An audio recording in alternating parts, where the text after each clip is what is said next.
ముఖ్యమంత్రి రేవంత్ రెడ్డి ఇలాఖాలో ఒక మైనర్ బాలిక పైన ఆ స్కూల్లో ఉపాధ్యాయుడిగా పనిచేస్తున్న వ్యక్తి అఘాయిత్యానికి పాల్పడ్డాడు.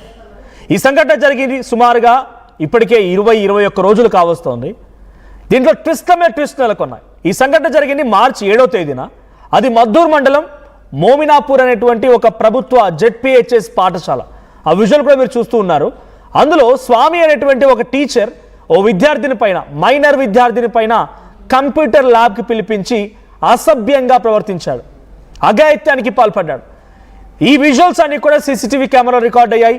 ఆ గ్రామంలో పెద్దలకు తెలుసు, ఆ స్కూల్లో పనిచేసే ఇతరత్ర ఉపాధ్యాయులకు తెలుసు, ప్రధాన ఉపాధ్యాయుడికి తెలుసు, ఎంఈఓకి తెలుసు. సో ఈ సమస్య బయటకు వస్తే ముఖ్యమంత్రి పేరు చెడిపోద్ది అనుకున్నారో, లేదు ఆ మండలంలో ఉన్నటువంటి ఎంఈఓ పేరు చెడిపోద్ది అనుకున్నారో, అక్కడ ఉన్న స్థానిక ప్రజాప్రతినిధుల పేరు చెడిపోద్ది అనుకున్నారో, లేదంటే ఆ టీచర్ పేరే చెడిపోద్ది అనుకున్నారో, ఆ మైనర్ బాలికకి ఏమైనా పర్లేదు, ఎటువంటి న్యాయం జరగకపోయినా పర్లేదు, కానీ సమస్య బయటకు వస్తే పెద్దదవుతుందని చెప్పేటువంటి భయంతో 20 లక్షల రూపాయలతో సెటిల్మెంట్ చేసుకున్నారట. ఆ కుటుంబాన్ని, ఆ మైనర్ బాలిక కుటుంబాన్ని మెప్పించి, ఒప్పించి, బుజ్జగించి, భయపెట్టి 20 లక్షల రూపాయలు ఇస్తాం, ఎక్కడ ఈ సమస్య చెప్పొద్దని చెప్పి అక్కడటువంటి గ్రామ సర్పంచ్ భర్త గొల్ల రవికుమారి డీల్ని కుదిర్చాడంట. దీంట్లో ఎంఈఓ పాత్ర ఉంది, ప్రధాన ఉపాధ్యాయుడి పాత్ర ఉంది, కొంతమంది పోలీస్ అధికారుల పాత్ర ఉంది, ఇతరత్ర కింది స్థాయి నాయకులు, ఇతరత్ర కొంతమంది ప్రజాప్రతినిధుల పాత్ర కూడా ఉంది. వీళ్ళంతా ఒప్పందాన్ని కుదిర్చారు. 20 లక్షల రూపాయలు ఇస్తామని చెప్పి ఒక టైం కూడా పెట్టుకున్నాడు ఆ ఉపాధ్యాయుడు.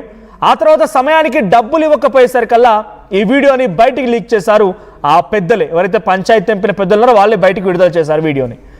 7వ తేదీన సంఘటన జరిగితే సుమారుగా వారం 10 రోజుల తర్వాత ఈ వీడియో బయటకు వచ్చింది. ఇప్పుడు వీళ్ళందరిపైన యాక్షన్ తీసుకున్నారు పోలీసులు. ఎంత సీరియస్ ఇష్యూ ఇది! ఆ స్కూల్లో చదువుకునేటువంటి అమ్మాయిని, ఆ స్కూల్లో చదువు చెప్పరా సవట అంటే ఉపాధ్యాయుడు ఏం చేశారంటే ఆ అమ్మాయిని తీసుకెళ్ళి ఆ అమ్మాయి పైన అసభ్యంగా ప్రవర్తించాడంట. ఇటువంటి పనికిమాలని ప్రభుత్వ ఉద్యోగులుగా, ప్రభుత్వ ఉపాధ్యాయులుగా తీసుకుంటున్నాం మనం.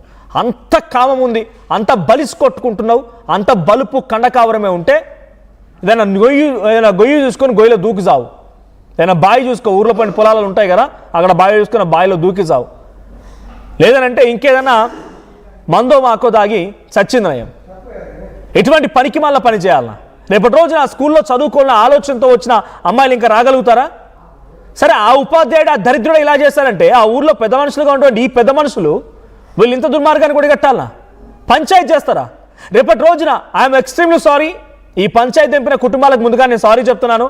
మీ ఇంట్లో పెద్ద మనుషులు అనేటువంటి పేరుతో చలామనేటువంటి వీళ్ళు ఒక అమ్మాయి మాన ప్రాణాలకి వెలగచ్చారు. రేపటి రోజు నీ కుటుంబంలో జరిగితే, నీ కుటుంబంలో నీకు పోతే, ఇంకేదైనా ఇటువంటి మాదిరిగా నీ కుటుంబంలో ఒక ఆడబిడ్డకి ఇదే పని జరిగితే ఇలా వెలగడతారా? ఊరుకుంటారా?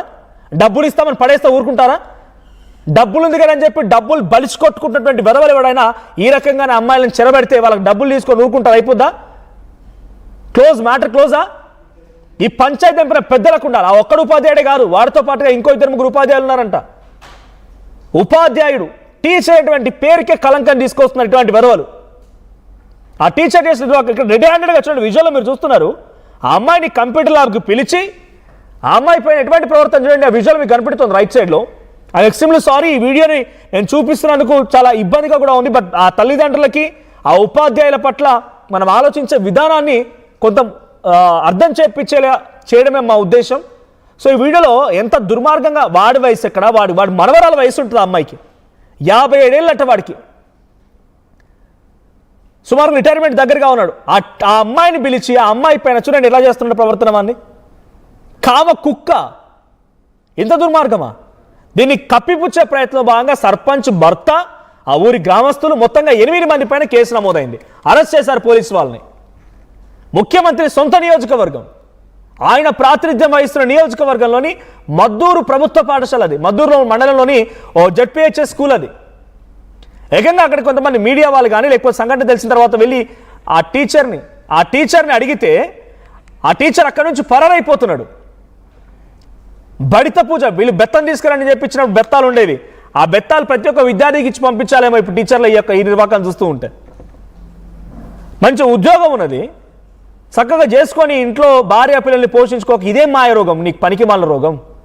హెల్మెట్ పెట్టుకొని మొహం కనిపించకుండా దాక్కొని పోతున్నావు. ఎన్ని రోజులు దాక్కుంటావు ఇట్లా? అక్కడికి వచ్చిన కొంతమంది మీడియా వాళ్ళు స్వామి సార్ మీతో మాట్లాడారు రండి సార్ అంటే హెల్మెట్ పెట్టుకొని ఒకటే ఊరుకు పరుగో పరుగు బయటికి పరిగెడుతూనే ఉన్నాడు. ఒకసారి ఆ వీడియో చూడండి. ఆ వీడియోలో ఎలా పరిగెడుతున్నాడో పిలుస్తున్నా కొద్ది. స్వామి సార్ అట్లా పారిపోవద్దు సార్, మీరు మీ వివరణ కోసం వచ్చినాం. మీరు పారిపోవడం కరెక్ట్గా సార్. స్వామి సార్ ఇట్లా రండి సార్, మాట్లాడదాము. స్వామి సార్ అట్లా ఇంకా సారని పిలవాల వాడిని. నిజంగా చెప్తున్నా, పాపం ఆ ఇంట్లో ఆ కుటుంబంలో ఆ తల్లిదండ్రి కానీ, ఆయన కన్నా తల్లిదండ్రి కానీ, పాపం కట్టుకున్న భార్య కానీ, ఆ కుటుంబం కానీ ఎంత శోకంలో ఉండిపోయి ఉంటుంది. ఇప్పుడు ఈ రకంగా ఓ ప్రభుత్వ ఉపాధ్యాయుడు వాడికి వెళ్ళి చక్కగా చదువు చెప్పి వస్తే ఎంత గౌరవం దొరికేది. నాకు తెలిసి బహుశా ఈ దేశం, ఈ భూమి మీదనే ఏ స్థాయిలో ఉన్నా ఎక్కడున్నా ఎక్కువగా గౌరవం పొందేటువంటి ఒకే ఒక్క ఉద్యోగం ఏదైనా ఉందా, వృత్తి ఏదైనా ఉందా, టీచర్ వృత్తే.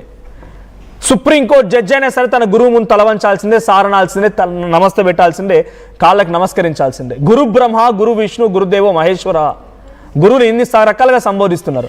ఆ మంచి అద్భుతమైనటువంటి వృత్తిలో ఉన్న మీరు ఈ పనికి మళ్ళీ పనేంది, ఈ దరిద్రమైన పనేంది? ఆ సీసీటీవీ వీడియోలో కరెక్ట్గా క్లియర్గా రికార్డ్ అయింది.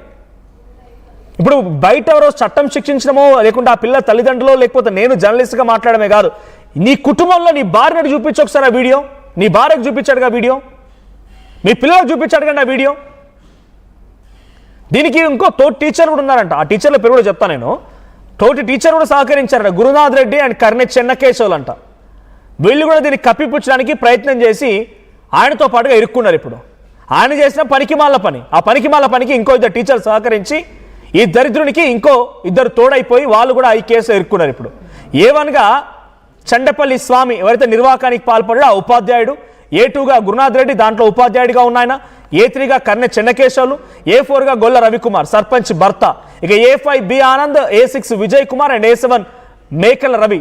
వీళ్ళందరినీ కూడా పోలీసులు అరెస్ట్ చేశారు, పోలీస్ స్టేషన్కి తరలించారు. వారిని పైన కేసు నమోదని పోలీసులు అరెస్ట్ చేసే అవకాశం ఉంది. ఈ వీడియో చూసిన తర్వాత ఒక్కసారి నా పక్కన వీడియో కనిపిస్తోంది. ఈ వీడియో చూసిన తర్వాత నిజంగా ఎవరైనా బీద మధ్యతరగతి వర్గాలకు సంబంధించిన పిల్లలు, ఆడపిల్లలు స్కూల్కి వెళ్ళి చదువుకోవాలంటే ఇటువంటి కామ కుక్కలను చూసిన తర్వాత, ఇటువంటి నీచ నైవంచకులను చూసిన తర్వాత ఇంకా స్కూల్కి వస్తారా? ఆ తల్లిదండ్రులు స్వేచ్ఛగా స్కూల్కి పంపించగలుగుతారా? మీరు మంచిగా చూసేటువంటి చూపులో కూడా ఒక్క చూపే కనబడుతుంది. ఆఖరికి వస్తే మీరు మంచిగా ఉన్నా కూడా దాన్ని తప్పే వెతుకుతారు. చాలా దారుణంగా ఇంత 7వ తారీఖు జరిగిందండి విషయం, సంఘటన. ఈరోజు 2030 డేట్, 7వ తారీఖున జరిగితే కప్పిపుచ్చి ఆ కుటుంబానికి ఒక రేటు కట్టి డబ్బులు ఇస్తామని చెప్పి మాయ మాటలు చెప్పి ఆ డబ్బులు ఇవ్వలేదు. రేటు కడతారా? ఫస్ట్ అంటే బిగ్గెస్ట్ బ్లండర్ మిస్టేక్ కదా, పోలీసులకు అప్పగించాల్సింది అప్పుడే. సో ఇప్పుడు ఆ డబ్బులు ఇవ్వకపోయేసరికల్లా మళ్ళీ ఆ గ్రామ పెద్దలే వీడియోని బయట పెట్టారంట. సో దీనికి సంబంధించి మరిన్ని అప్డేట్స్ మా ప్రతినిధి శివాజీ అందిస్తారు. శివాజీ, ఒక అమ్మాయి మాన ప్రాణాల మీద రేటు కట్టారు గ్రామ పెద్దలు, అక్కడ ఉన్న స్థానిక ప్రజాప్రతినిధులు, కొంతమంది టీచర్ కూడా దానికి సహకరించారు. ఇక్కడ కనిపించేటువంటి ఉపాధ్యాయుడు కూడా ఇదే రకంగా చాలా దారుణంగా, బహుశా ఆయన వయసు మనవరాల వయసు ఆ పాపది 57 సంవత్సరాలు తెలుస్తుంది. ఐ డోంట్ ఎగ్జాక్ట్లీ ఆయన వయసు.